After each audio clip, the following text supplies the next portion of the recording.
pamwe zvakuda pachena kuti VP Kosano Chiwenga is not alone pakuchallenja against constitutional amendments nebill number 3 iri kuonekwa kunzi panguva inoi VP Kosano Chiwenga awana General Anselm Sanyate. Nyika yese yakuchinyazozozviona manje kuti why General Anselm Sanyate was fired from that position aiwa yekuva commander zvakunyatsobuda pachena nokuda kwokuti last year towards kwasara mazuva mashoma kuti the 31 March isvike yamaiziva kuti hairdriver naBom Shogesa ndo pakafaiwa General Anselm Sanyate. Panguva inotiona Anselm Sanyate achimirana na VP Kosano Chiwenga kuchallenja constitutional amendments zvinozobuda pachena kuti these generals vasara havasi kuda zvina basa.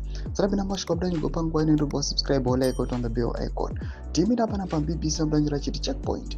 Chiwenga was not alone in challenging the constitutional amendments during the cabinet meeting.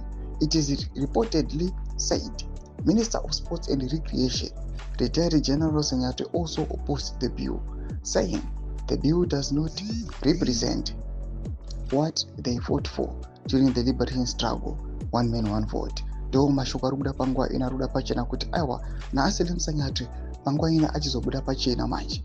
But there is a warning iri kupiwa to these generals. We have seen kuti recently apana kana 2-3 days we have let to rest Comrade Bom Shogesa was opposing the 2030 plan.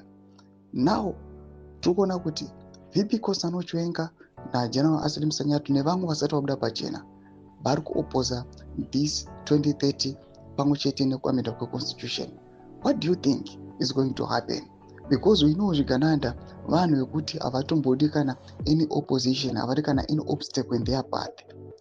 Panguva ino there is a strong warning iri kupiwa these generals kuti whatsoever action they want to implement they must do it carefully, just because vakasangwara chete aiwa tinozongonza kuti dzangova ngano. Mashoko ari kuda panguva ino mhuri yeZimbabwe hazvinomira zvakanaka zviri kuitika munyika yeZimbabwe. Tamwe tongopai updates ezviri kuitika munyika yedu panguva ino kuti vanhu vagare vari away uye vari safe. Pina comment section medu za fundo enyu, so subscribe or like, chit on the bell icon.